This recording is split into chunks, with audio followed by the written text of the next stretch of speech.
pour le 1er mai de cette année. Ce que nous avons fait au niveau de la CSA Bénin cette année, c'est, disons, de rendre autonomes nos représentations dans les départements.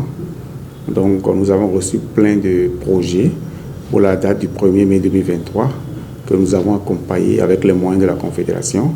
Si bien que hier, nous avons eu pas moins de 8 activités, mais disséminées dans les départements et au niveau de nos fédérations, ce qui nous a permis vraiment d'exister dans le pays et, disons, à tous les horizons du pays en tant que confédération, en tant qu'organisation syndicale.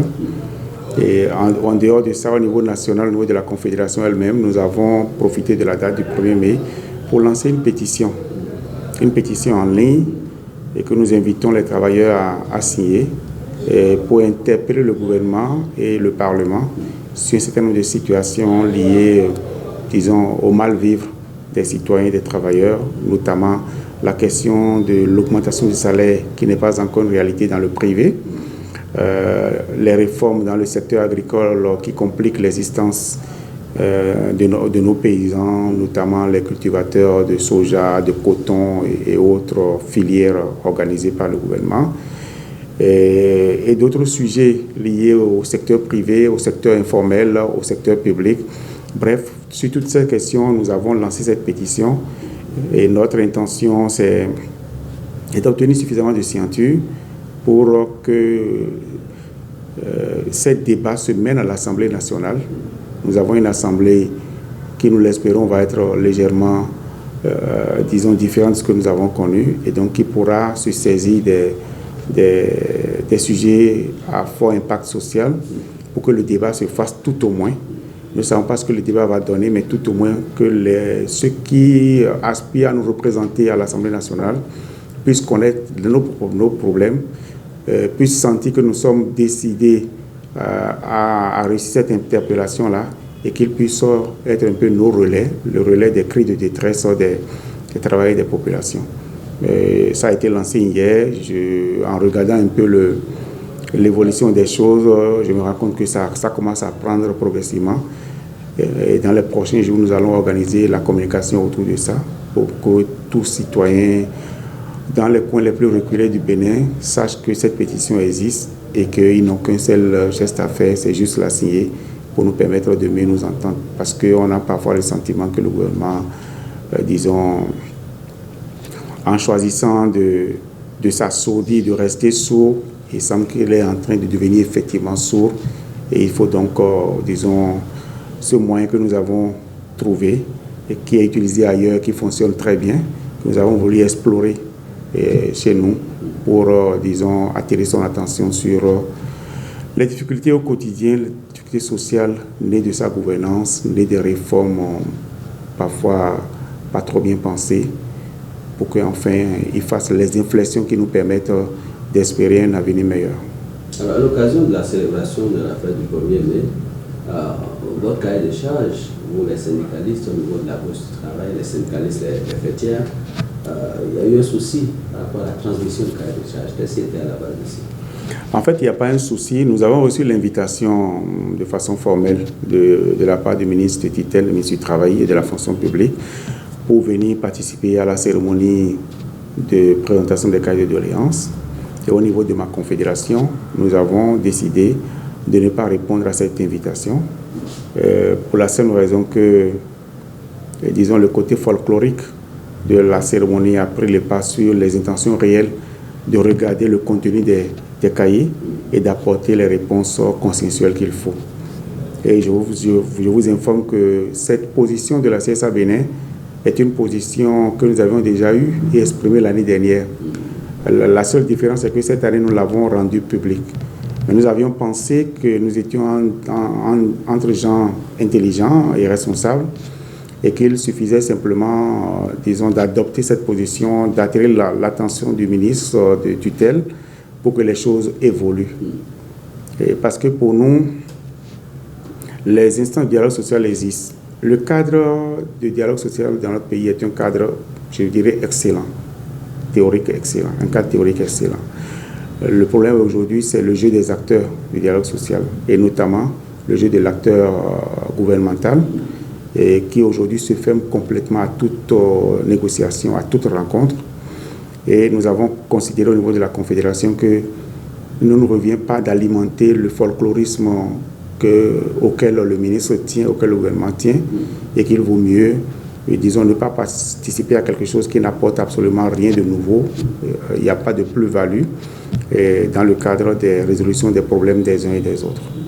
Le pire qui justifie un peu notre position, c'est que vous voyez la grande commission de négociation gouvernement central qui a été réformée un tout petit peu il y a quelques mois et qui a connu l'arrivée maintenant de la partie employeur du Bénin. Ce cadre est devenu tripartite. Donc il n'y a pas meilleure option pour vraiment discuter et trouver les solutions. Et malheureusement, ce cadre ne fonctionne pas. Le test est violé allègrement par le président de cette commission, qui se trouve être le ministre Abdoulaye Biotchanien, et dont le vice-président est Madame le ministre du Travail et de la Fonction publique. Nous avons, nous, Confédération, saisi à plusieurs reprises ces deux autorités pour leur demander de convoquer une session de discussion afin de nous pencher sur des urgences qui sont des urgences notamment liées au secteur privé, parce que il y a des entreprises qui ont fermé. On a besoin de regarder l'accompagnement social qui est fait. Il y a le problème aujourd'hui dans le secteur des collectivités territoriales. Bref, un certain nombre de sujets que nous avons jugés importants et sur lesquels on avait besoin d'échanger avec les autorités de tutelle. Et malheureusement, non seulement on n'a pas eu la session, mais on n'a reçu aucune réponse, malgré 2 relances. Et donc pour nous, c'est un manque d'égard, une sorte de mépris que l'on affiche vis-à-vis des acteurs du dialogue social que nous sommes, des partenaires que nous sommes. Et humainement, ce n'était pas fiable. Donc nous allons présenter les cahiers de doléances, nous lisons les points de revendication, nous suscitons de l'espoir chez nos membres qui nous écoutent, qui écoutent également les belles paroles du ministre qui reçoit le cahier. Et finalement, il n'y a pas de suite. Il n'y a même pas une occasion d'examiner ensemble avec le gouvernement. Et l'année suivante, vous renvoyez les mêmes revendications. Donc, nous avons estimé qu'il fallait que ça s'arrête. Nous, on est fatigués d'être un peu comme les mendiants du dialogue social dans un pays. Et c'est une position pour attirer l'attention du gouvernement, de l'opinion publique, je veux dire, sur l'attitude détestable du gouvernement en matière de dialogue social. Et donc cette année, nous n'allons pas déposer le cahier de doléances, mais pour ce que ça leur a fait l'année dernière, on n'a même pas d'espoir que ça puisse les déranger. Et je trouve que c'est une attitude qui ne me paraît pas assez responsable de la part d'un gouvernant, d'une autorité, parce que, voyez-vous, on ne peut pas comprendre que vous ne soyez pas en mesure de répondre, alors que vous gérez le dialogue, c'est que vous ne soyez pas en mesure de répondre à un simple courrier pour dire « Ok, j'ai reçu, je vais vous recevoir ». Je trouve que ça ne mérite pas d'être, disons, au cœur du dialogue social, ça ne mérite pas de diriger les instances du dialogue social. Voilà. Alors, lorsque vous allez à Genève, par rapport à ce genre de problématique, le mépris du gouvernement, le blocage du dialogue social et tout le reste, quelle image présentez-vous du Bénin? Quel rapport arrivez-vous à faire à ces instances-là? Nous avons l'occasion de nous exprimer à cette conférence internationale du travail, et il est souvent arrivé, il est très souvent arrivé que nous dénoncions ces choses-là à la tribune même de la conférence, parce que chaque pays a un porte-parole chaque année, porte-parole travailleur, porte-parole employeur, et nous avons la possibilité d'avoir une plage horaire qui nous permet de nous exprimer sur la situation du pays. Je l'ai déjà fait, nos aînés l'ont fait, et ceux qui sont là aujourd'hui l'ont fait, je l'ai fait, Kassa l'a fait, et Pachabi l'a déjà fait dans le passé, je crois que Chadare également l'a fait. Mais voyez-vous, notre difficulté c'est quoi? L'année dernière, par exemple, le Bénin a été interpellé sur la question des enfants, du travail des enfants. Et disons que quand vous êtes béninois à ce genre de séance, vous n'êtes pas très à l'aise que l'on pointe du doigt le pays. Mais notre difficulté, comme je le disais, c'est la mentalité de ceux qui nous dirigent, ceux qui nous ont dirigés, ceux qui continuent de nous diriger aujourd'hui. Vous allez dans certains pays, le seul fait que le gouvernement soit au banc des accusés est un problème, est vécu comme un choc par les gouvernants et cela déclenche normalement le réflexe de corriger pour l'avenir. Mais quand vous avez affaire à des gens qui s'en fichent à la limite, à partir du moment où ils ne sont pas directement concernés, ils ne sont pas directement touchés, vous ne sentez aucune espèce de, disons, de réaction montrant qu'on a à cœur de faire les choses autrement. Parfois, vous avez des réponses qui sont des réponses de « Ah, comment ils peuvent aller parler du pays comme ça ?» Ce genre de réponse que vous avez. Et donc, cette mauvaise foi, qui est devenue un peu comme la carapace de ceux qui nous dirigent, est une carapace tellement dure qu'il est compliqué pour nous de continuer d'espérer pouvoir, disons, la percer un jour. Vous connaissez l'exemple du Japon. Au Japon, vous mettez bandeau rouge, l'employeur est tellement dérangé, le gouvernement est tellement dérangé par votre bandeau qu'il fait ce qu'il faut pour que vous puissiez discuter et échanger.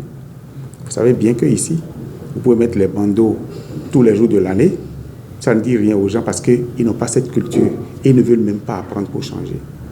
On a déjà vu dans certains pays, la grève de la faim d'un travailleur ou d'un citoyen a conduit des gouvernants à réagir, à communiquer, à agir pour que les choses changent. Vous pouvez faire 1000 jours de grève de faim ici. Vous connaissez un peu les commentaires, vous verrez un peu l'attitude de ceux que vous voulez vraiment faire bouger. Donc quand vous avez ce genre de contexte, qui est un contexte, disons, de désinvolture vis-à-vis de la réputation d'un pays, vis-à-vis de la réputation d'un gouvernement, vous comprenez bien que c'est difficile pour nous. Donc, à la conférence du travail, nous faisons ce que nous pouvons faire. Et je serai cette année le porte-parole des travailleurs du Bénin. Mon discours est en train d'être préparé pour mettre à nu un certain nombre de pratiques que nous dénonçons dans notre pays de la part du gouvernement. Mais pour quel résultat, finalement? Pour quel résultat? À part que tout le monde se dit, mais pourquoi ça se passe comme ça dans votre pays? Mais pourquoi ils n'écoutent pas, etc., etc. Vous avez vu, notre pays a été interpellé par le BIT sur la question de la loi sur la grève. Mais dans la foulée, vous avez vu que le gouvernement a envoyé le même test à l'Assemblée pour le corser après la grève des contrôleurs aériens. Donc, il y a une sorte de je m'en foutisme qui est développé parce qu'on pense qu'on peut tout faire, on n'a rien à craindre. Or, on oublie qu'une gouvernance qui n'a pas l'adhésion spontanée des citoyens, une gouvernance qui est faite, semble-t-il, contre les citoyens, est une gouvernance qui ne peut pas être durable, qui ne peut pas être viable. Elle peut être viable quelques années, le temps qu'on est là, mais le système s'écroule. On a vu ça ici avec d'autres régimes. Et c'est ça qui est important à retenir, malheureusement. Et on a besoin, au-delà des syndicats, je crois qu'aujourd'hui, dans notre pays, par rapport aux questions du dialogue social et à un certain nombre de pratiques que nous dénonçons de la part du gouvernement, on a besoin d'une adhésion un peu plus large que les simples organisations syndicales. On a besoin d'une adhésion spontanée, populaire, avec toutes les forces sociales qui comptent aujourd'hui. C'est une veille citoyenne que nous devons organiser. Ce n'est pas seulement une veille syndicale, c'est une veille citoyenne pour que chaque citoyen se sente concerné par ce qui se passe et comprenne que dans un pays où il n'y a pas un dialogue sincère, efficace, on ne peut pas avoir l'apaisement social qui permet d'espérer le développement.